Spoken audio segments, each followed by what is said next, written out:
Donc, pour ce que l'Esprit veut nous donner ce soir, je vais vous inviter à tourner dans l'Évangile selon Luc au chapitre 16. Évangile selon Luc au chapitre 16, on va lire à partir du verset 19 jusqu'au verset 31. Je vous dirais qu'il y a de ces messages que l'Esprit nous donne des fois qui ne sont pas toujours jojo, comme on pourrait dire. Il y a des messages qui sont plus joyeux, il y a des messages qui sont plus neutres, et il y a certains messages qui sont plus, je dirais, qui sont plus lourds. Et le message de ce soir, c'est un message, je dirais, que je qualifierais de plus lourd que d'autres. Bon, vous allez le voir avec ce qu'on va enchaîner, vous allez voir qu'on va parler d'un sujet qu'on n'aime pas trop parler. Mais l'Esprit m'a mis dans mon cœur ce sujet ce soir et comme c'est un sujet quand même assez important, donc on doit aussi l'entendre. Donc, dans l'Évangile selon Luc, chapitre 16, on va aller voir une parabole de notre Seigneur, une parabole qui est vraiment différente de toutes les paraboles que le Seigneur a prêchées. C'est une parabole qui est unique. C'est une parabole que le Seigneur le sujet que le Seigneur a amené dans cette parabole est unique. Il ne l'a pas ramené d'autre fois, d'une autre façon. Donc, c'est une parabole qui est une clé. C'est vraiment ce qu'on peut appeler une clé dans la parole. Donc, il est dit, il avait un homme riche. Là, c'est le Seigneur qui parle. Il y avait un homme riche qui était vêtu de pourpre et de fin lin et qui chaque jour menait joyeuse et brillante vie. Un pauvre, nommé Lazare, était couché à sa porte, couvert d'ulcères, et désireux de se rassasier des miettes qui tombaient de la table du riche. Et même les chiens venaient encore lécher ses ulcères. Le pauvre mourut, et il fut porté par les anges dans le sein d'Abraham. Le riche mourut aussi, et il fut enseveli. Dans le séjour des morts, il leva les yeux, et tandis qu'il était en proie au tourment, il vit de loin Abraham et Lazare dans son sein. Et il s'écria, « Père Abraham, aie pitié de moi, et envoie Lazare pour qu'il trempe le bout de son doigt dans l'eau et me rafraîchisse la langue, car je souffre cruellement dans cette flamme. » Et Abraham répondit, « Mon enfant, souviens-toi que tu as reçu tes biens pendant ta vie, et que Lazare a eu les maux pendant la sienne. Maintenant, il est ici consolé, et toi tu souffres. D'ailleurs, il y a entre nous et vous un grand abîme, afin que ceux qui voudraient passer d'ici vers vous, ou de là vers nous, ne le puissent le faire. » Et le riche dit, « Je te prie donc, Père Abraham, d'envoyer Lazare dans la maison de mon père, car j'ai 5 frères. C'est pour qu'il leur atteste ces choses, afin qu'ils ne viennent pas aussi dans ce lieu de tourment. » Et Abraham répondit, « Ils ont Moïse et les prophètes, qu'ils les écoutent. » Et il dit, « Non, Père Abraham, mais si quelqu'un des morts va vers eux, ils se repentiront. » Et Abraham lui dit, « S'ils n'écoutent pas Moïse et les prophètes, ils ne se laisseront pas persuader, même si quelqu'un des morts ressuscitait. » On va arrêter ici. Comme je vous le disais, cette parabole est vraiment unique dans toutes les paraboles que le Seigneur a prêchées. Cette parabole nous parle d'un lieu qui est, ma foi, mentionné dans plusieurs mythologies. C'est un lieu qui fait partie du folklore de plusieurs mythologies. Pour vous donner des exemples de plus que ce qu'on connaît, on voit que Louis II a traduit ce lieu par le séjour des morts. C'est le lieu dont le Seigneur nous parle. Donc, Louis II traduit ce lieu par le séjour des morts. C'est la traduction Louis II qui appelle ça le séjour des morts. Autrement dit, l'endroit où tous les morts vont. L'endroit où tous les morts vont. Où allaient, vous allez comprendre pourquoi tantôt, où allaient du temps du Seigneur, avant que le Seigneur ressuscite. On voit que les Juifs appelaient ce lieu le Sheol. Ils appelaient ce lieu le Sheol. Et les Grecs appelaient ce lieu l'Hadès. Les Romains, eux, l'appelaient Inferni, du mot infernum, qui veut dire lieu bas. Veut dire lieu bas, lieu qui est en dessous, lieu inférieur. Tandis que la description, le nom hébreu et grec que je vous ai mentionné, Sheol et Hadès, eux voulaient dire lieu caché, lieu qui n'est pas visible à l'œil, autrement dit, lieu invisible. Donc le Seigneur nous parle de ce lieu. Il nous parle de ce lieu où tous les morts se retrouvaient. Et le Seigneur nous parle également dans ce lieu de deux endroits. Il nous parle de deux hommes. On va essayer de structurer ça comme ça. Il nous parle de deux hommes. Il nous parle d'un pauvre qui, lui, durant toute sa vie, a mangé à la misère, comme on dit.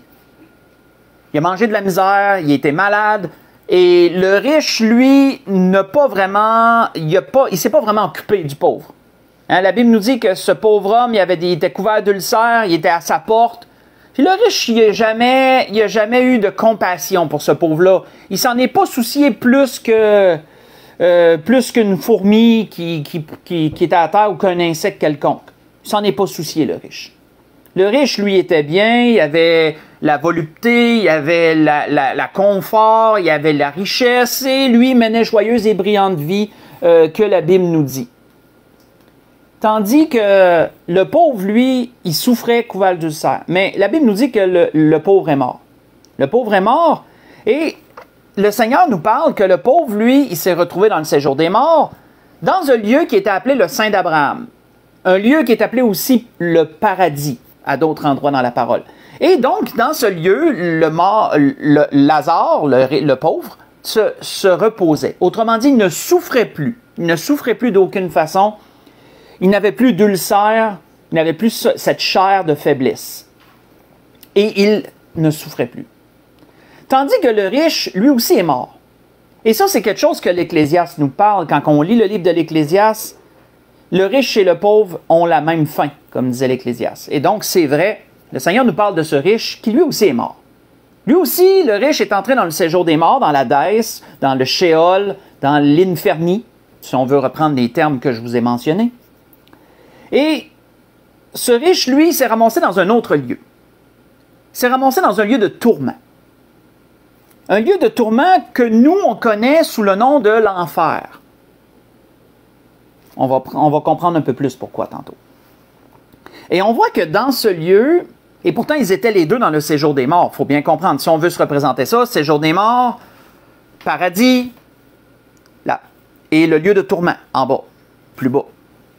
Et on voit que l'homme riche, que le Seigneur nous mentionne, lui, il souffrait.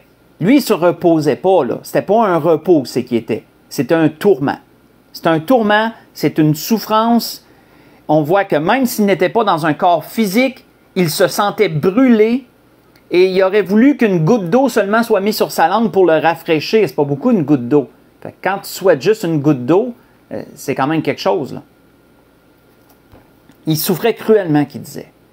Il souffrait tellement qu'il aurait voulu que Abraham, si pouvoir il avait, parce qu'Abraham n'est pas Dieu, il aurait voulu qu'Abraham renvoie Lazare chez les vivants pour avertir sa famille qu'il ne se ramasse pas dans le même lieu que lui, pour nous donner un ordre d'idée. Et l'Esprit, ce soir, veut nous parler de ce lieu de tourment. C'est pour ça que je vous disais que ce n'est pas un message qui est très gai, mais c'est un sujet tellement important qu'on doit comprendre ce que la Bible nous dit, on doit comprendre ce que le Seigneur Jésus disait sur cela. Donc la Bible veut parler de la Bible. L'Esprit veut nous parler de l'enfer ce soir. Mais on comprend premièrement cette parabole qui est une fenêtre ouverte. Quand on lit cette parabole-là, c'est comme si on levait un rideau. C'est comme si on ouvrait les rideaux sur une vision d'un lieu que normalement on ne voit pas. Comme les Juifs disaient, comme les Grecs disaient, l'Hadès, le Sheol, c'est un lieu invisible. Je regarde dehors, je regarde dans ma chambre, peu importe, je me promène, je ne verrai pas ce lieu-là. Il n'est pas dans la même dimension, il n'est pas dans la même dimension que la mienne. Si, mettons, je me compare moi, là, si, mettons, je m'utilise comme exemple. C'est un lieu qui m'est invisible à moi. Il n'est visible qu'aux morts. On va comprendre ça comme ça. On va dire ça comme ça. Et donc, le Seigneur ouvre les rideaux sur un monde invisible et raconte ce qui se passe ou ce qui se passait de son temps avant qu'il ressuscite. Vous allez comprendre pourquoi tantôt. Dans ce monde invisible, qu'est-ce qui se passait? Il se passait qu'il y avait un lieu de repos et il y avait un lieu de tourment. Le lieu de repos était appelé Sein d'Abraham ou paradis. Le lieu de tourment, nous le connaissons sous le thème de l'enfer. Maintenant, première question qu'on peut se poser, pourquoi un tel lieu existe? Pourquoi un Dieu comme nous le connaissons, un Dieu d'amour, un Dieu de bonté, comment a-t-il pu créer un lieu de tourment? Il me semble que ça ne corrobore pas avec l'amour de Dieu, ça. Pourquoi Dieu a-t-il créé un lieu de tourment? On va commencer comme ça. Si vous voulez tourner avec moi, on va aller dans Jude. C'est un petit livre, c'est un épître d'une seule lettre. Un seul chapitre. Donc, il n'y a même pas de différents chapitres. Donc, c'est l'épître de Jude, tout simplement. C'est juste avant l'Apocalypse. C'est entre 3e Jean et l'Apocalypse. Donc, l'épître de Jude. On va lire à partir du verset 5 jusqu'au verset 7. Et on va voir ce que Jude nous dit. Ce que Jude nous dit ici. Donc, dans Jude, verset 5 au verset 7. Et on va voir, premièrement, première question, pourquoi un tel lieu existe? Parce que tout vient de Dieu. Pourquoi Dieu a-t-il créé un tel lieu? On voit que Jude dit, « Je veux vous rappeler, à vous qui savez fort bien ces choses, que le Seigneur, après avoir sauvé le peuple et l'avoir tiré du pays d'Égypte, fit ensuite périr les incrédules. » Donc, là, ici, il nous parle de ceux qui ont été délivrés de l'esclavage de l'Égypte, le peuple juif. Et il nous parle que parce qu'ils ont murmuré aux abords de la terre promise, Dieu les a amenés errer 40 ans dans le désert et toute une génération est morte dans le désert. De ceux qui avaient été délivrés de l'esclavage de l'Égypte. Donc, il nous dit ça. Ensuite, il dit quoi? Il dit qu'il a réservé pour le jugement du grand jour, enchaînés éternellement par les ténèbres, les anges qui n'ont pas gardé leur dignité, mais qui ont abandonné leur propre demeure. Que Sodome et Gomorrhe et les villes voisines, qui se livrèrent comme eux à l'impudicité et à des vices contre nature, sont donnés en exemple subissant la peine d'un feu éternel. On va arrêter ici. Donc, Jude nous donne des exemples. Et l'exemple principal sur lequel l'Esprit veut nous arrêter, il nous est parlé des anges. Il nous parle d'anges qui sont enchaînés éternellement dans les ténèbres. Là, il faut se référer au même lieu où l'homme riche que le Seigneur nous a parlé s'est retrouvé. C'est le lieu de tourment. Un lieu qui nous est parlé inférieur, un lieu très profond, que la Bible appelle aussi la fosse, c'est appelé aussi la fosse, le lieu de tourment. C'est un lieu environné de ténèbres, enchaîné dans les ténèbres, qui nous est dit, et qui brûle, qui est un feu, qui contient un feu. On voit qu'il nous est dit, Jude nous dit que les anges sont enchaînés dans les ténèbres, en attente du jugement. Pourquoi? Parce qu'ils ont abandonné leur propre demeure. Pourquoi Jude dit-il cela? Jude fait référence ici à un événement, un événement extrêmement malheureux qui est survenu bien avant notre création à nous. Il nous parle d'un événement où un jour, un ange d'une grande beauté, d'une grande sagesse, un ange qui était appelé l'astre brillant, de là son nom Lucifer, avait reçu de Dieu de grandes fonctions et il avait une grande gloire. Il était vénéré parmi les anges. Et cet ange, un jour, voulut avoir plus. Il a voulu être au-dessus de Dieu, il a voulu placer son trône par-dessus Dieu. Il a voulu supplanter Dieu. Et ainsi, cet ange a amené une révolte dans le ciel. Et il a attiré beaucoup d'anges à son parti, et ils ont mené une révolte contre Dieu. Une révolte que Dieu a bien sûr matée, parce que Dieu ne peut supporter cela. Aucun roi ne supporterait une révolte, bien sûr. Et pour punir Lucifer et punir les anges qui l'ont suivi, Dieu créa l'enfer. Dieu a créé le lieu de ténèbres et de tourments, et il précipita Lucifer ainsi que les anges déchus, qui sont devenus ce qu'on appelle les démons. Il les a précipités là, et ils ont été enchaînés, c'est leur prison, qu'on pourrait dire. C'est leur prison. On voit que oui, que Lucifer n'est pas encore dans ce lieu, mais il a été préparé également pour lui. Mais les démons y sont. On voit que si vous voulez avoir des références à propos de la chute de Lucifer, de la chute du diable, qu'on appelle le diable aussi, ou Satan, diable qui veut dire calomniateur, celui qui salit, celui qui calomnie, et Satan qui veut dire adversaire. Donc, il n'y a pas ces noms-là pour rien. Vous pourrez voir dans Ésaïe 14, versets 12 à 15, si vous voulez lire des références sur la chute de Lucifer. Ésaïe 14, versets 12 à 15. Et vous retrouverez cela aussi dans Ézéchiel 28, versets 12 à 19. Donc, c'est les deux endroits dans la parole qui nous réfèrent à la chute de Satan, la chute de Lucifer. Et à cause de lui et à cause des anges, Dieu créa l'enfer. Dieu créa un lieu de ténèbres, de tourments, et ils y ont été précipités, c'est leur prison. C'est pourquoi que Jude nous disait, ils ont abandonné leur demeure. Ils n'ont pas gardé leur dignité. Donc, c'est la raison pour laquelle il nous dit cela. On voit que Pierre nous a parlé aussi de cette triste situation, juste situation qu'on va dire de la part de Dieu. Pierre nous a parlé de cela ainsi, il dit « Car si Dieu n'a pas épargné les anges qui ont péché, mais s'il les a précipités dans les abîmes de ténèbres et les réserve pour le jugement. » Voyez cela dans 2 Pierre 2, verset 4. Il les a précipités dans les abîmes. Pourquoi disons-nous que l'enfer ou le lieu de tourment est un lieu profond, qui est un lieu bas, de là infernum, inferni, pour que les Romains l'appelaient? C'est parce que la Bible, quand elle parle d'abîme, c'est quoi un abîme selon le dictionnaire? Un abîme, c'est un gouffre très profond. Donc, imaginez-vous un trou, un gros trou large que vous ne voyez pas le fond, on appellerait ça un abîme. Donc, ça ressemble un peu à ce à quoi Dieu a créé comme prison pour les anges qui ont abandonné leur demeure, les anges déchus. On voit que, comme je vous ai mentionné tantôt, la Bible appelle ce lieu-là aussi la fosse. Et, juste faire une référence, oui, à propos de la fosse, c'est David qui en a parlé, même je l'ai lu dans le message de dimanche passé, j'en ai parlé, mais je vais juste relire une portion de ce que j'ai lu dimanche passé pour un peu faire un lien à propos de ce nom dont le lieu de tourment est appelé.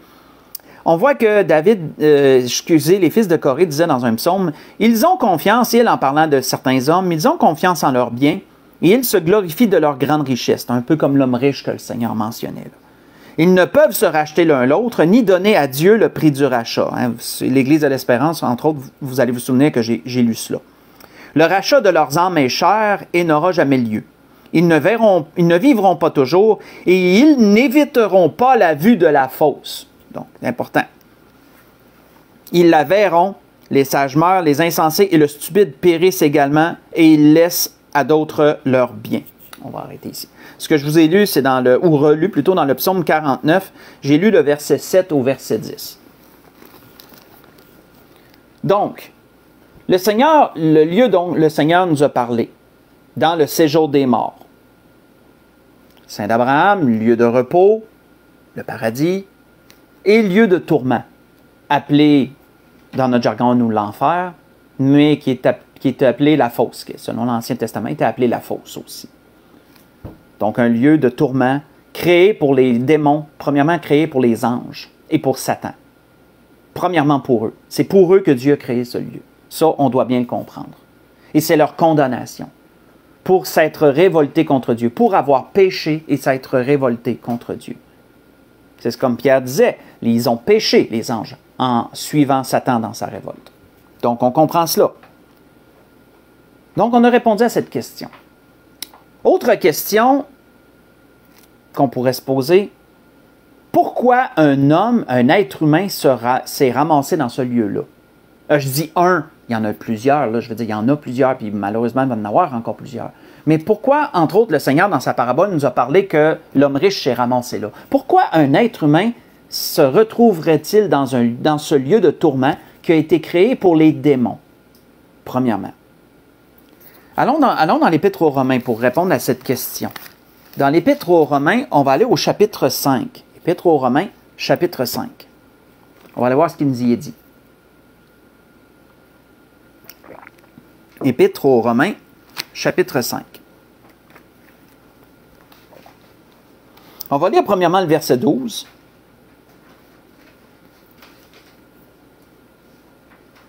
Et ensuite, on pourra lire à partir du verset 16 jusqu'au verset 21.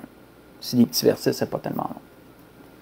Donc, Romains chapitre 5, verset 12, il nous est dit, « C'est pourquoi, comme par un seul homme, le péché est entré dans le monde, et par le péché la mort, et qu'ainsi la mort s'est étendue sur tous les hommes, parce que tous ont péché. » Donc, on voit, si on s'arrête juste sur le verset 12 pour un moment, il nous est parlé ici de la Genèse. Il nous est parlé plus précisément du premier homme et de la première femme que Dieu a créés. Et comme nous le savons, le diable, Satan, le serpent ancien, par la ruse et par le mensonge, a tenté Ève et Adam à manger d'un fruit que Dieu leur avait défendu. Où Dieu leur avait dit, vous avez de la nourriture en abondance. Il y a tous les arbres du jardin qui portent des fruits merveilleux. Vous avez accès à tout ça. Sauf cet arbre-là. Sauf lui. Ne mangez pas de cet arbre-là, du fruit de cet arbre-là seulement. Mais vous avez tout le reste. Et on voit que c'est spécifiquement sur cet arbre-là que le serpent, que le diable, par la forme du serpent, a tenté Ève à manger de ce fruit, lui disant, tu vas être comme un Dieu. Et Ève aussi en a donné à Adam. Vous connaissez un peu, vous connaissez l'histoire de la Genèse. Mais qu'est-ce que le diable a réussi à faire à travers cela? C'est qu'il a amené Adam et Ève à se révolter contre Dieu de la même manière un peu que les anges se sont révoltés contre Dieu. Pas exactement de la même façon, bien sûr, parce qu'Adam et Ève n'ont pas essayé de supplanter Dieu, comme Satan avait fait, mais ils ont péché. Et c'était ça le but du diable. Ils ont péché. Il leur a amené à manquer de vue la cible, parce que c'est ça que péché veut dire, c'est de manquer de vue la cible. Il les a amenés à transgresser l'ordre de Dieu. Et à cause de cette transgression, la mort est venue. Ça l'a amené en... Comment je pourrais dire? Ça l'a amené... Ça l'a créé la mort. Ça l'a amené la mort en existence. Si je peux dire comme ça.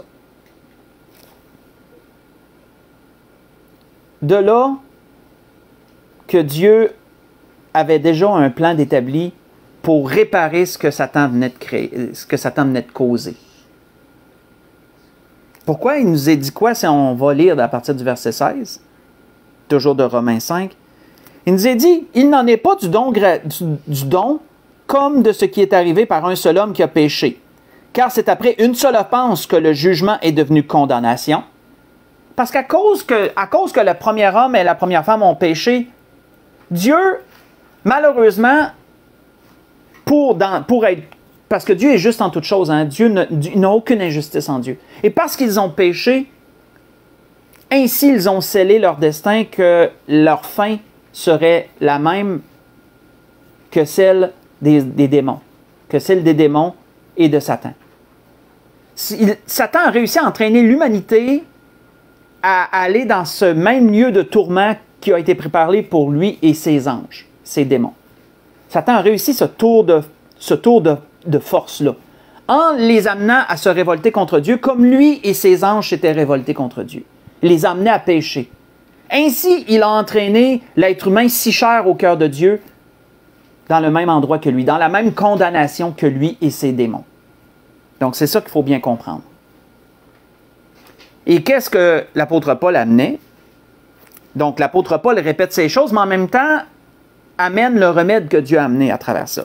Donc, il dit, c'est par une seule offense que le jugement est devenu condamnation, tandis que le don gratuit devient justification après plusieurs offenses. Si c'est par l'offense d'un seul, la mort a régné par lui seul, à plus forte raison, ceux qui reçoivent l'abondance de la grâce et du don gratuit de la justice régneront-ils dans la vie par Jésus-Christ lui seul. Ainsi donc, comme par une seule offense, la condamnation a atteint tous les hommes, moi, vous, tous les hommes, depuis Adam et Ève, ça a entraîné toute l'humanité dans une condamnation. Il faut bien comprendre ça. De même, par un seul acte de justice, la justification qui donne la vie s'étend à tous les hommes aussi. Car comme par la désobéissance d'un seul, beaucoup ont été rendus pécheurs, de même par l'obéissance d'un seul, en parlant de Jésus-Christ, beaucoup seront rendus justes. Or, la loi est intervenue pour que l'offense abonde, mais là où le péché a abondé, la grâce a surabondé, afin que comme le péché a régné par la mort, ainsi la grâce règne par la justice pour la vie éternelle par Jésus-Christ notre Seigneur. Donc, Satan amène la condamnation sur l'humanité, mais Dieu, dans son plan, parce que Dieu a la préscience, il sait toutes choses, Dieu, dans son plan, avait déjà pourvu un jour à réparer les torts que Satan a causés. Et ces torts ont été réparés à travers Jésus-Christ, l'agneau de Dieu qui ôte les péchés du monde. Mais pour l'instant, ce que nous devons comprendre, c'est que Satan a amené l'humanité dans la même condamnation que lui. Et en amenant l'humanité dans cette condamnation, Satan a mis en existence la mort. Et en amenant la mort, Satan a amené aussi quelque chose qu'on ne connaît pas nécessairement beaucoup. Il a amené en existence les portes de la mort. Les portes de la mort, frères et sœurs. Qu'est-ce que c'est que ça? On voit que lorsque Job a été interrogé par Dieu à la fin du livre de Job, parce que Job s'est pensé très intelligent, mais Dieu lui a montré qu'en fin de compte, il ne savait pas grand-chose. Dieu l'a interrogé sur ce sujet en lui disant « Les portes de la mort t'ont-elles été ouvertes? As-tu vu les portes de l'ombre de la mort? » disait-il. Dans Job 38, verset 17. Ces portes de la mort sont mentionnées à quelques endroits dans les Écritures. Vous pouvez retrouver ça aussi, si vous voulez le prendre en note, dans le psaume 9, verset 14, et le psaume 107, verset 18. Entre autres, vous allez retrouver ce sujet des portes de la mort. Les portes de la mort s'ouvrent sur ce qu'on appelle le séjour des morts. Là, on revient à notre introduction. On revient à la parabole de notre Seigneur. Pour entrer dans le séjour des morts, les morts passent par les portes de la mort. Et qu'est-ce que la Bible nous dit à propos des portes de la mort? Elles ouvrent sur le séjour des morts. Et lorsqu'on traverse les portes de la mort, on ne peut pas revenir en arrière. Lorsque cette porte-là est traversée, personne ne peut revenir en arrière. Une fois que tu es dans le séjour des morts, tu y restes, autrement dit. C'est un lieu de non-retour. Ça, vous voyez ça dans l'Ecclésiaste 9, versets 2 à 6. Si vous lisez, l'Ecclésiaste l'expose très bien en parlant du riche, du pauvre, qui ont tous un même lieu, et qui parle que dans ce lieu, tout ce qu'ils ont fait dans cette vie est oublié, et qui parle aussi que personne ne revient de ce lieu-là.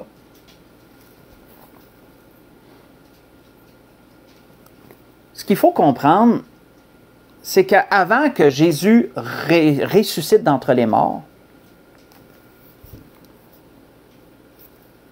dans ce lieu, il y avait deux endroits. Comme je vous en ai parlé en introduction, et même le Seigneur en a parlé dans sa parabole. Il y avait le sein d'Abraham, appelé le paradis, et il y avait la fosse. Il y a encore d'ailleurs la fosse, le lieu de tourment, l'enfer, comme nous on l'appelle l'enfer. C'est une appellation un peu fausse, mais en tout cas, je l'expliquerai un petit peu plus. Ça va s'éclaircir bientôt si ce n'est pas clair. Qu'est-ce qui est arrivé? Qu'est-ce que Jésus a changé les choses, frères et sœurs, d'une façon absolument incroyable. Jésus a amené une révolution à travers sa mort et sa résurrection. Le Seigneur a révolutionné le séjour des morts. Le Seigneur a fait quelque chose. Il a changé le séjour des morts, si je peux dire ça comme ça. Comment l'a-t-il changé? C'est Pierre qui nous en parle. On va aller dans 1 Pierre 3, on va aller voir cela. Parce que là, on a répondu à deux questions pour le moment. Si vous avez bien remarqué, on a répondu à pourquoi l'enfer existe, pourquoi le lieu de tourment existe, à cause des démons, les anges déchus, à cause de la révolte qu'il y a eu dans le ciel. Pourquoi les hommes ont-ils été entraînés dans ce lieu-là? Pourquoi la condamnation a été amenée sur les hommes aussi, comme sur les démons? C'est parce que les hommes aussi ont été entraînés dans le péché et dans une révolte. Et donc, c'est pourquoi la condamnation est survenue sur les hommes, survient sur les hommes aussi. Maintenant, qu'est-ce que le Seigneur a fait pour révolutionner le séjour des morts, pour changer les choses là, à jamais, on pourrait dire. On voit que Pierre nous en parle dans 1 Pierre 3. En 1 Pierre 3, il est mentionné ce que le Seigneur a fait, qui a complètement changé la donne, si on peut le dire simplement comme ça. 1 Pierre 3, à partir du verset 18. Si on lit à partir du verset 18 au verset 22, on voit que Pierre nous dit « Christ aussi a souffert une fois pour les péchés, lui juste pour des injustes, afin de nous amener à Dieu. » Donc là, il nous est parlé de la crucifixion. Il nous est parlé du sacrifice. Le Seigneur est mort à la croix. Il s'est sacrifié pour nos péchés. Il a été offert en sacrifice pour nos péchés. Donc, c'est un peu ça que ça résume, le verset 18.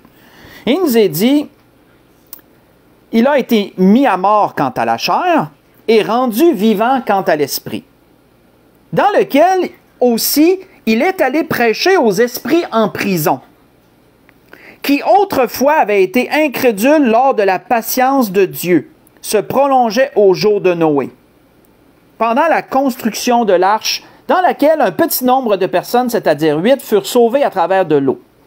Cette eau était une figure du baptême qui n'est pas la purification des souillures du corps, mais l'engagement d'une bonne conscience envers Dieu, et qui maintenant vous sauve, vous aussi, par la résurrection de Jésus-Christ. Il est à la droite de Dieu depuis qu'il est allé au ciel, et que les anges et les autorités et les puissances lui ont été soumis. Donc Pierre nous dit quoi? Pierre nous dit que lorsque le Seigneur est mort à la croix, le Seigneur est aussi descendu dans le séjour des morts. Le Seigneur a traversé les portes de la mort, lui aussi. Il est allé dans le séjour des morts. Le Seigneur n'est pas allé dans la fosse, bien sûr, parce qu'il n'avait pas commis de péché. Le Seigneur n'était pas un pécheur. Il n'est pas allé dans le lieu de tourment. Le Seigneur est allé dans le sein d'Abraham, aussi appelé le paradis. Et c'est le Seigneur de sa propre bouche qui a dit le lieu où il allait aller. Si vous vous souvenez, lorsque le Seigneur était à la croix, avant de mourir, et qu'un malfaiteur l'a défendu par rapport à l'autre malfaiteur qui accusait Jésus, qu'est-ce que Jésus a dit à ce malfaiteur repenti? Il a dit, je te le dis en vérité, aujourd'hui tu seras avec moi, où? Dans le paradis. Donc le Seigneur disait déjà d'avance le lieu où il allait aller. Et le lieu où ce malfaiteur repenti, sauvé, est allé lui aussi. Pierre nous dit que le Seigneur est allé dans le paradis. Il est allé dans le séjour des morts pendant 3 jours. Et pendant ces 3 jours-là, le Seigneur a prêché. Il a prêché à qui? Il a prêché aux esprits en prison. C'est qui ceux qui sont en prison? C'est ceux qui sont dans la fosse. Pourquoi qu'on parle des esprits de ceux qui étaient en prison? Parce qu'il nous est dit qu'ils avaient été incrédules. Donc on sait qu'on ne parle pas de ceux qui étaient dans le sein d'Abraham et qui avaient cru au Messie à venir. Et tous ceux avant Jésus qui mouraient dans tout l'Ancien Testament, là, tous ceux qui mouraient, qui croyaient en Dieu, qui marchaient pour Dieu, qui mouraient dans l'espérance du Messie à venir, se ramassaient tous dans le séjour des morts, dans le sein d'Abraham. Ils ne souffraient pas, ils se reposaient dans le sein d'Abraham. Ceux qui avaient été incrédules, ceux qui marchaient contre Dieu, qui rejetaient Dieu et qui avaient été incrédules, oui, qui ont commis le mal et tout, eux se retrouvaient dans le lieu de tourment. Et comme le Seigneur nous l'a montré dans cette fenêtre qu'il nous a ouverte, dans cette parabole qui est unique en son genre, les deux lieux ne peuvent se rencontrer, personne ne peut voyager d'un lieu à l'autre parce qu'il y a une trop grande distance, personne ne peut se rejoindre, mais ils peuvent se parler, puisque Lazare et Abraham parlaient à l'homme riche qui souffrait. Donc le Seigneur a prêché pendant 3 jours aux esprits en prison, à ceux qui étaient dans la fosse, dans le tourment. Il a prêché pendant 3 jours, on peut s'imaginer, sans savoir tout ce qui s'est dit, bien sûr, on ne le sait pas, mais on peut s'imaginer que le Seigneur a rendu témoignage de sa personne. Un peu, il a sûrement expliqué le plan de Dieu, comment le plan de Dieu s'est fait, comment il s'est accompli à travers sa personne. Moi, je m'imagine que c'est ce qui s'est dit. Bon. Et qu'est-ce que le Seigneur a fait lorsqu'il est ressuscité des morts? C'est important parce que le Seigneur a fait exactement ce qu'aucun homme n'aurait jamais pu faire. Le Seigneur est ressorti de ce lieu. Ce qui est dit dans l'Ecclésiaste, qui était impossible, qu'aucun homme ne peut sortir du séjour des morts, le Seigneur, lui, l'a fait. Le Seigneur est sorti du séjour des morts. Il a franchi les portes à l'envers. On pourrait dire, il a ouvert les portes à l'envers par l'autre côté. Là. Il est sorti du séjour des morts. Le Seigneur est ressuscité d'entre les morts. Ça, c'est une révolution. Pourquoi? Parce que le Seigneur a été le premier, le seul à pouvoir faire ça. Jamais aucun autre n'avait fait cela. Mais en plus, le Seigneur a amené avec lui tous ceux qui étaient dans le sein d'Abraham. Il les a amenés avec lui. Les a amenés où? Il les a amenés au ciel. Il les a amenés dans le royaume de son Père. De sorte qu'après la résurrection du Seigneur, dans le séjour des morts, il ne reste qu'un seul lieu. C'est pour ça que je vous parlais tantôt que l'enfer, c'est une appellation qui peut être trompeuse, parce que l'enfer veut dire les régions inférieures, de inferni, infernum, etc. Avant Jésus, ça représentait le séjour des morts, pas juste une condamnation, le séjour des morts en entier. Mais après la résurrection du Seigneur, ça ne représente que la condamnation, puisqu'il ne reste que ça. Dans le séjour des morts, il n'y a plus de Saint d'Abraham, il n'y a plus de paradis. Là. Maintenant, il n'y a que le lieu de tourment. Et donc, là, quand on parle de l'enfer, on sous-entend le lieu de tourment parce qu'il ne reste que ça là. Il n'y a rien d'autre, il n'y a plus rien d'autre là. C'est la révolution que le Seigneur a amenée par sa résurrection. Il a amené avec lui ceux qui étaient dans le séjour des morts. Ça, c'est ce qui nous est mentionné dans Éphésiens 4, versets 7 à 10. En passant, si vous voulez le prendre en note, ça nous est mentionné. Le Seigneur a ramené des captifs avec lui. Il a ramené ceux qui étaient dans le sein d'Abraham, dans l'attente du Messie, qui est venu. Et depuis ce jour, frères et sœurs, et ça, il faut bien le comprendre, depuis ce jour, depuis le jour où Jésus-Christ est ressuscité d'entre les morts, tous ceux qui sont morts en Christ par la suite n'ont jamais eu à refranchir la porte du séjour des morts. Ils sont pris par les anges, ils sont amenés dans le royaume du Père. Moi, j'appelle ça la salle d'attente. Ils sont amenés dans un endroit un peu comme le paradis était, dans un endroit où tout le monde se rassemble et qu'ils attendent, ils attendent notre venue à nous aussi. Là. Puisqu'il nous est dit dans 1 Thessaloniciens 4 que les morts ne nous devanceront pas à la rencontre du Seigneur. Donc, il faut bien comprendre qu'ils ne rencontrent pas le Seigneur avant nous autres. Ils sont amenés dans un lieu où ils attendent. Et c'est intemporel. Là. Eux n'auront pas l'impression que ça fait 1000 ans qu'ils attendent. C'est intemporel, il n'y a pas de temps. Là. Qui franchit les portes et vont dans le séjour des morts? Seulement ceux qui meurent sans Christ. Et eux, lorsqu'ils franchissent les portes du séjour des morts, se ramassent à un seul endroit. C'est la fosse. C'est l'enfer. C'est le lieu de tourment. Il n'y a que ça. Là. Il n'y a que ça. Et on voit que le Seigneur a dit cela dans ses dernières paroles, après qu'il est ressuscité, il a donné à ses disciples ses derniers enseignements, avant de retourner auprès du Père. Et le Seigneur avait dit ceci, « Celui qui croira en quoi? Qui croira en l'œuvre de Jésus-Christ mort à la croix pour nos péchés et ressuscité pour notre justification. Celui qui croira et qui sera baptisé sera sauvé, mais celui qui ne croira pas sera condamné. » Pourquoi condamné? Parce qu'il ira dans ce séjour des morts et il ira dans ce lieu de tourment. C'est pour ça que la Bible nous dit qu'il sera condamné. Maintenant, on va répondre à une autre question. On s'en va vers la conclusion, mais on va répondre à une autre question. Pourquoi la Bible nous parle-t-elle de l'enfer comme d'un lieu de condamnation? Pourquoi l'enfer est si terrible? Pourquoi est-ce le lieu le plus terrible d'entre tous les lieux qu'on pourrait dire qui sont terribles? Il n'y a pas plus pire que l'enfer. Quand quelqu'un utilise l'expression « Ah, ça c'est l'enfer », la personne ne sait pas de quoi qu'elle parle. C'est de dénigrer la gravité de l'enfer que de dire cette expression-là, ah, c'est l'enfer, ça. Non. Un chrétien ne devrait jamais avoir ça dans la bouche, cette expression-là. Parce qu'il n'y a rien de pire que l'enfer. Il n'y a rien ici-bas qui peut être comparable à l'enfer. Donc, tu ne peux pas dire, ah, ça c'est l'enfer, ça c'est l'enfer. Non, non. Si on a ça, enlevons-nous ça de la bouche et de dénigrer la gravité de la chose. Pourquoi l'enfer est-elle une condamnation si terrible? Bien, il faut comprendre tout ce que la Bible dit à propos de l'enfer pour ça. J'ai noté beaucoup de choses. J'ai noté plusieurs points, je vais vous donner les versets. L'enfer, c'est quoi? L'enfer, c'est un lieu où il n'y a aucune espérance. Aucune espérance. C'est une prison. C'est une prison, on l'a lu, ça. C'est une prison, c'est un lieu de ténèbres et de feu. Il n'y a aucune espérance pour ceux qui vont là. Vous voyez ça dans Ésaïe 38, verset 18, c'est écrit. L'enfer, c'est un lieu loin de Dieu. C'est un lieu loin de Dieu. Quoique Dieu peut voir ce qui s'y passe, ce n'est pas un lieu qui est près de Dieu. Ce n'est pas un lieu qui est dans... Autrement dit, il n'est pas dans le royaume de Dieu. Si on veut avoir un peu... être capable de se référer à quelque chose, là. C'est un lieu loin de Dieu. Ça, c'est mentionné dans le psaume 143, verset 7. Verset 7.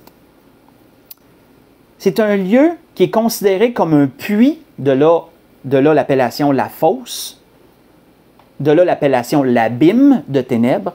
C'est un lieu qui est considéré comme un puits et une fournaise. Vous voyez ça dans l'Apocalypse 9, versets 1 et 2. C'est un lieu habité par les démons, puisque c'est leur prison. Ça a été premièrement leur prison à eux. Vous voyez ça dans l'Apocalypse 9, verset 3, verset 7 à 9. C'est un lieu habité par les démons. C'est un lieu qui est rempli de souffrance et de tourments. Ça, on peut s'y référer à notre introduction, dans Luc 16, verset 24, la parabole qu'on a lue dans l'introduction. Pensez à Lazare qui parlait de souffrance. C'est un lieu, frères et sœurs, où il nous est dit qu'il n'y a aucun repos. C'est pas un lieu où tu peux dire comme « Ah, je me repose ». Non, c'est un lieu de tourment continuel. L'enfer n'est pas un lieu où tu peux te reposer. Et même les démons ne sont pas en repos dans ce lieu. Ils souffrent eux aussi. Souffrent de quoi? Eux souffrent d'être enchaînés dans les ténèbres et d'avoir perdu leur dignité, d'avoir perdu toute la gloire qu'ils avaient autrefois et surtout de ne plus voir la face de Dieu. Surtout de ne plus voir la face de Dieu. Ça, c'est certainement pire d'entre toutes. Mais on voit que c'est un lieu où il n'y a aucun repos. Et ça, je vais vous le lire. Le Seigneur nous le mentionne. Le Seigneur nous dit ceci. Lorsque l'esprit impur, démon, qu'on peut dire aussi, est sorti d'un homme, il va dans les lieux arides pour chercher du repos. C'est où les lieux arides? C'est justement ce lieu-là. C'est l'enfer. Le lieu où il n'y a pas d'eau, mais dans le sens que c'est un tourment continuel, c'est la souffrance du feu et tout, c'est un lieu aride. Il ne trouve pas pour chercher du repos, il n'en trouve point. Il dit, je retournerai dans ma maison, d'où je suis sorti, et quand il arrive, il la trouve balayée et ornée. Ça, c'est penser à une personne qui était possédée d'un démon, une personne donc le démon est parti, et comme la nature a horreur du vide, le démon se dit quoi? Le démon se dit, je veux retourner habiter chez cette personne-là, mais cette personne-là a mis sa vie en ordre. Donc, il va faire quoi? La Bible nous dit, alors il va prendre 7 autres esprits plus méchants que lui, et il rentre dans la maison. Autrement dit, il réussit à nouveau à posséder la personne, et sa condition, la dernière condition de cet homme est pire que la première. Vous voyez ça dans Luc chapitre 11, verset 24 au verset 26, qui nous a mentionné cela. Les démons, frères et sœurs, font tout pour se libérer l'espace d'un instant de l'enfer. Ce n'est pas un lieu où ils sont bien. Eux aussi souffrent. Ils font tout pour en sortir l'espace d'un instant. Et comment peuvent-ils réussir à sortir un instant de ce lieu-là? C'est lorsqu'ils peuvent réussir à prendre possession de quelqu'un chez les vivants. Lorsqu'ils réussissent à posséder quelqu'un chez les vivants, les démons réussissent pour l'espace d'un instant à se libérer, entre guillemets. Mais ils y sont rattachés, ils n'ont pas le choix que d'y retourner. S'ils sont chassés d'une façon ou d'une autre d'une personne qu'ils possédaient, ils n'ont pas le choix que de retourner dans les lieux arides, ils ne peuvent pas errer. Ils n'ont pas le choix que d'y retourner. C'est d'ailleurs pour ça que, si vous vous souvenez, lorsque le Seigneur a chassé le démon qui s'appelait Légion, parce qu'il était plusieurs, d'un homme qui vivait dans les sépulcres, qu'est-ce que Légion a dit au Seigneur? L'homme s'était mis à genoux, c'est les démons là, qui s'agenouillaient devant le Seigneur, et qu'est-ce qu'il avait dit? Ne viens pas nous tourmenter avant le temps. Il disait ça au Seigneur, là. Ne viens pas nous tourmenter avant le temps, ne nous renvoie pas. Ne nous renvoie pas. Pourquoi les démons disaient ça? Parce que les démons ne veulent pas aller en enfer. Ils ne veulent pas y retourner. Et savez-vous c'est quoi la tragédie? La tragédie, c'est que les démons cherchent par tous les moyens de sortir de l'enfer et les êtres humains se foutent d'y aller. Ça, là, c'est la pire des tragédies, ça. Les êtres humains se moquent d'aller en enfer et les démons font tout pour en sortir. Ça démontre l'ignorance. Hein? Ça démontre vraiment l'ignorance humaine. Les gens ne savent pas. L'humain ne sait pas ce qui se passe en enfer parce qu'il voudrait éviter ça par tous les moyens possibles et imaginables, puisque les démons eux-mêmes essayent par tous les moyens possibles et imaginables d'en sortir. Ils ne peuvent pas. C'est leur condamnation. Ça, c'est une grande tragédie. Et, vous savez, une autre chose qu'on peut s'imaginer, qu'on pense, c'est que l'enfer a une fin. C'est que l'enfer, c'est la fin, en fin de compte. C'est ce que plusieurs pensent. L'enfer, c'est la fin. Et la Bible nous dit que non. L'enfer n'est pas la fin. L'enfer, c'est une prison, frères et sœurs. C'est une prison. Et comment, moi, quand je méditais sur ces choses, comment je l'ai compris? Je me souviens d'un jour d'un documentaire que j'avais écouté sur les pires prisons qui existent dans ce monde. Là. Présentement, là, les pires prisons qui existent, je me souviens plus dans quel pays, je ne sais pas si c'est au Panama, là, je me souviens pas.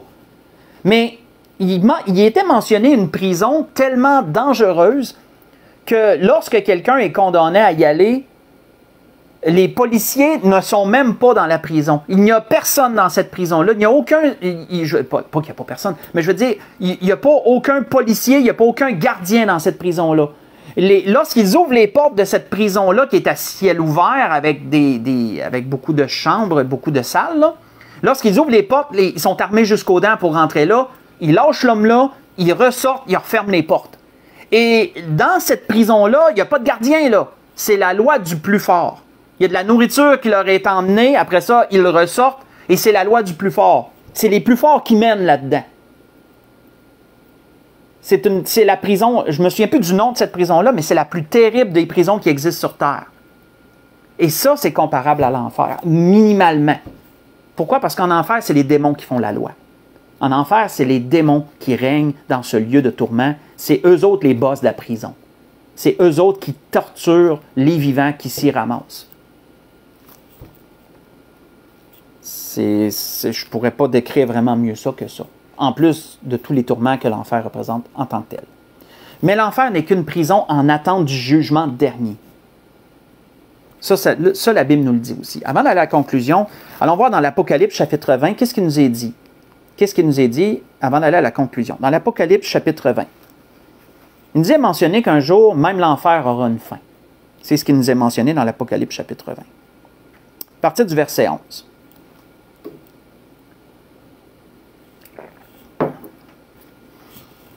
On voit qu'il nous est dit, Apocalypse chapitre 20, à partir du verset 11.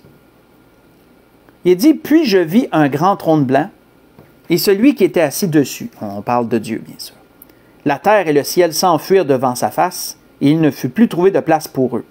Je vis les morts, les grands et les petits qui se tenaient devant le trône, et des livres furent ouverts.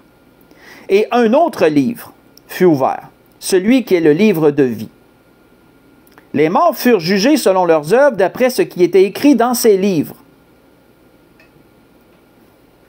Juste une parenthèse que je vais ouvrir et refermer. On peut le retrouver dans les Écritures, qu'il y aurait un livre écrit pour chacun de nous. Si vous pensez qu'il manque d'anges dans le ciel pour ça, détrompez-vous. Il n'en manque pas. Il y aurait un livre écrit pour chaque être humain, avec tout le bien et le mal qu'on a pu faire. Et un autre livre à part. Un autre livre. À part le livre qui nous suit, là, de chacun d'entre nous. Il est dit, et un autre livre fut ouvert. On va le voir lequel. Celui qui est le livre de vie.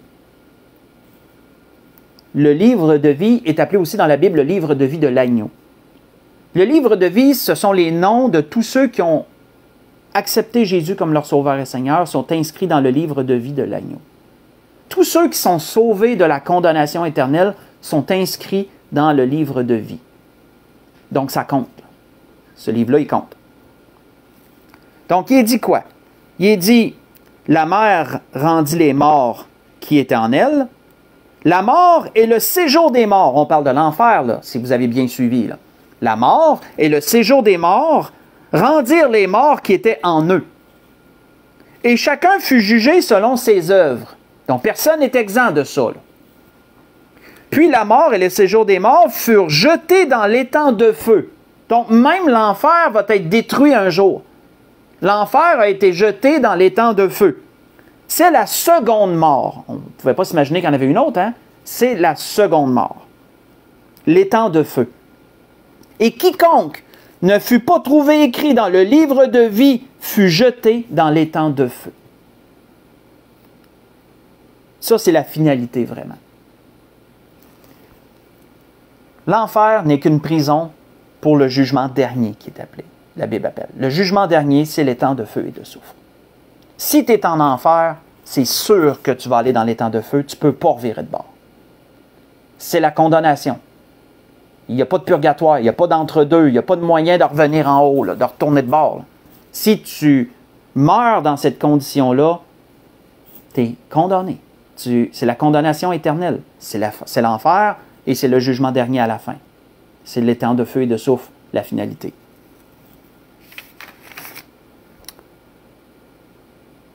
Mes frères et sœurs, oui, ce message peut paraître vraiment dur, et oui, il l'est. Mais souvenons-nous qu'il y a une bonne note, ça peut se terminer bien, cette histoire-là. Là. Il y a une bonne note à ça.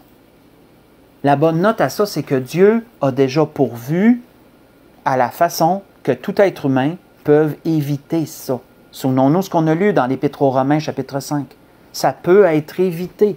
Tous ceux qui veulent recevoir Jésus, tous ceux qui croient en Jésus comme Sauveur et Seigneur, qui croient qu'il est venu ici-bas mourir pour nos péchés, qui est ressuscité pour notre justification, et qui croient qu'il peut les sauver, que Jésus peut les sauver de ce lieu de tourment, de cette condamnation, de cette ruine éternelle.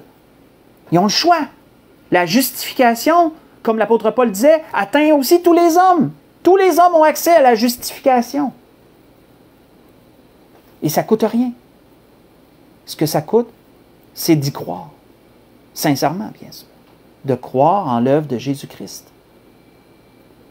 Et quand quelqu'un croit au Seigneur Jésus-Christ et qui fait le choix de le suivre, passe par les eaux du baptême, incorpore l'Église, marche dans sa vie ici pour le Seigneur, et il a l'assurance qu'il évite la condamnation éternelle.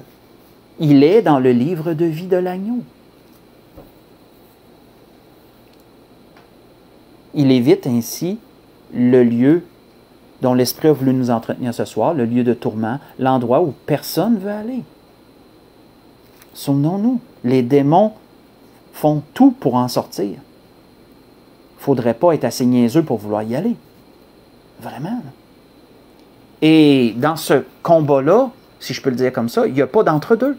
Tu ne peux pas dire, moi je fais rien, je vais éviter ça. Non. Tu es pour ou tu es contre. Si tu es neutre, tu es contre. Ça va comme ça. Si tu ne prends pas position, automatiquement, tu es condamné. Tu ne peux pas rester neutre et dire, je vais éviter la condamnation. Non. Si tu acceptes Jésus, tu évites la condamnation. Mais si tu restes neutre, c'est comme tu ne l'acceptes pas, ça revient au même. Tu ne le rejettes pas ouvertement, mais tu ne l'acceptes pas, ça revient au même. Tu es condamné. Et donc, le Seigneur donne cet avertissement ce soir. Évitez d'aller en ce lieu. Si vous n'êtes pas sauvé, de grâce, vous avez vu ce que la Bible dit, vous avez vu le tourment, vous avez vu... C'est ça, la Bible nous donne une fenêtre ouverte sur ce qui se passe. C'est à vous de prendre position pour y échapper. Et Jésus est là pour ça. Il a donné sa vie pour ça. Dieu a payé le prix pour ça. C'était dans son plan de réparer ce que le diable a causé. On va conclure. On va aller dans Romains chapitre 8 pour conclure. Dans Romains chapitre 8.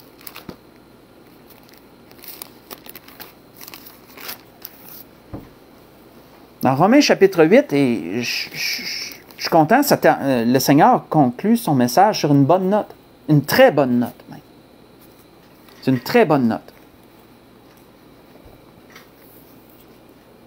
Dans Romains chapitre 8, versets 1 à 4, l'apôtre Paul commence tellement bien ce chapitre-là. Il dit, « Il n'y a donc maintenant aucune condamnation pour ceux qui sont en Jésus-Christ. » C'est tellement doux, ça. C'est tellement merveilleux de savoir qu'en Jésus-Christ, on évite la condamnation éternelle. On n'a pas à se soucier de l'enfer. On n'a plus à se soucier de l'enfer. On n'a pas à avoir peur de ça si on est en Jésus-Christ et si on demeure attaché à Jésus-Christ. Si on le suit fidèlement, on n'a pas à craindre l'enfer. On n'a pas à craindre la mort. On n'a rien à craindre de tout ça. On n'a rien à craindre de tout ça. Il n'y a aucune condamnation pour ceux qui sont à Jésus-Christ. En effet, la loi de l'esprit de vie en Jésus-Christ m'a affranchi de la loi du péché et de la mort. Car, chose impossible à la loi parce que la chair la rendait sans force, Dieu a condamné le péché dans la chair en envoyant, à cause du péché, son propre Fils dans une chair semblable à celle du péché. Et cela afin que la justice de la loi soit accomplie en nous, qui marchons non selon la chair, mais selon l'esprit. Ce que Dieu a fait, frères et sœurs, en allant dans le séjour des morts, en ressortant glorieusement, en amenant avec lui les captifs, ceux qui étaient dans le paradis, ce que Dieu garantissait, ce que le Dieu garantissait à travers Jésus-Christ, c'était que tous ceux, comme je l'ai dit, qui mourraient par la suite, en Jésus-Christ bien sûr, n'auraient plus à rentrer dans ce lieu. Et ça l'accomplissait une parole, et je conclus complètement là-dessus, ça l'accomplissait une parole que Jésus avait dit un jour à Marthe. Jésus avait dit quelque chose un jour à Marthe, et quoi que ça pouvait sembler hypothétique, ça s'éclaircit quand on comprend ce que l'Esprit nous dit ce soir. Il avait dit à Marthe, Jésus lui dit, « Je suis la résurrection et la vie. Celui qui croit en moi vivra même s'il meurt. » Pourquoi le Seigneur disait ça? Comment peut-on vivre même si on meurt? Ça paraît paradoxal, on se dit ça ne marche pas, ça se contredit. Non. Pourquoi tu vis même si tu meurs? Parce que tu ne vas pas dans le séjour des morts. Tu as la vie éternelle. Tu vas dans le royaume de Dieu. Donc, en cela, tu ne meurs pas parce que la mort, c'est une séparation d'avec Dieu. Si tu rentres dans le séjour des morts, tu n'en ressors plus. Jésus ne reviendra pas une deuxième fois te chercher là. C'est pour ça que celui qui meurt en Christ vit même s'il meurt. C'est pour ça qu'il est dit, quiconque, celui qui croit en moi vivra même s'il meurt, et quiconque vit et croit en moi ne mourra jamais. Crois-tu cela?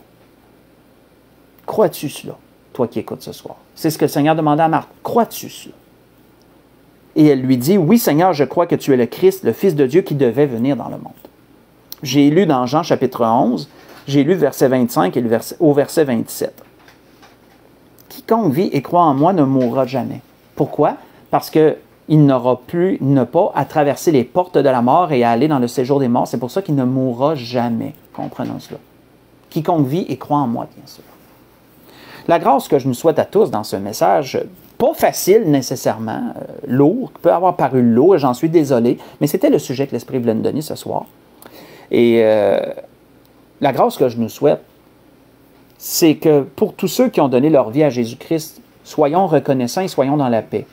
L'enfer, on n'a rien à craindre de ça. La mort, on n'a rien à craindre de ça. On n'a rien à craindre de ça. Mais si vous n'êtes pas sauvé, si vous n'avez pas encore reçu Jésus comme Sauveur et Seigneur, si vous n'avez pas décidé de le suivre à travers les eaux du baptême et l'Église, craignez. Craignez, là. Ne pensez pas que tout est beau. Au contraire. Vous ne savez pas quel jour vous allez mourir. Vous ne savez pas si demain vous allez traverser la rue et vous faire frapper. Vous ne savez pas si vous allez avoir un accident en sortant de chez vous pour aller au travail ou peu importe. Vous ne savez pas. Dans une telle activité, une crise de cœur, je ne sais pas, je ne souhaite pas de mal à personne, là, bien sûr. Mais vous ne savez pas. Et si vous mourrez dans votre état de péché, ben, c'est les portes du séjour des morts que vous allez voir. Et c'est l'enfer par après. Parce que vous savez, là je m'éternise, j'en suis désolé, là, mais une dernière affaire que je souhaite à dire. Vous savez, il y a plusieurs personnes qui ont vécu des étapes de mort imminente, hein, qui appellent, je ne sais pas si je le dis bien, là, mais qui ont vécu genre une mort pendant quelque temps. Et ils ont tous le même, je dirais, ils ont tous un peu le même témoignage. c'est qu'ils ont vu un couloir de lumière, puis ils ont vu des portes au bout. Et si vous avez écouté j'ai déjà écouté, moi, des témoignages de gens qui ont vécu des morts imminentes, là, si j'appelle ça comme ça, là. Puis, il parlait qu'il y avait un couloir de lumière, puis qu'il se sentait bien et tout, puis qu'il se dirigeait, il était attiré vers des portes, puis qu'il se dirigeait vers des portes, mais ils n'ont jamais franchi ces portes-là. Ils sont revenus avant. Là, comprenez là, ce que la Bible dit. Là. Parce que s'il aurait franchi ces portes-là, il ne serait pas revenu. Puis après, ces portes-là, ce n'est pas de la lumière qu'il aurait trouvé, c'est des ténèbres, c'est des tourments. Donc, comprenons bien, là, comprenons bien. Ça peut paraître attirant, mais ça ne l'est pas du tout. C'est trompeur, c'est trompeur. Donc, si quelqu'un n'est pas sauvé de grâce, qu'il comprenne ce que l'Esprit dit ce soir et qu'il s'empresse de donner sa vie à Jésus, sincèrement, bien sûr, ça ne se fait pas, ça. Là. Sincèrement, donner sa vie à Jésus, d'être sauvé, afin d'éviter ce lieu, parce que la justification est offerte à tous les hommes, c'est donné à tous. Et c'était le message que l'Esprit voulait donner ce soir pour faire comprendre l'enfer, faire comprendre c'est quoi, et surtout ce que Dieu a fait à travers Jésus-Christ pour pas qu'on y aille. Donc, je vais arrêter ça là, parce que je vois que je m'éternise encore beaucoup trop. Donc, je voudrais vous souhaiter à tous et à toutes un bon restant de soirée, que le Seigneur vous bénisse, qu'il vous dirige en toutes choses. Je vous dis, je vous aime, et je demanderai des prières. Samedi, s'il y a des gens de l'Église de la Grâce qui m'écoutent, on va se voir. Hein. Samedi matin, je vais prêcher à l'Église de la Grâce, et pour l'Église de l'Espérance, on va se dire à dimanche matin. Soyez bénis, bon restant de semaine à tous.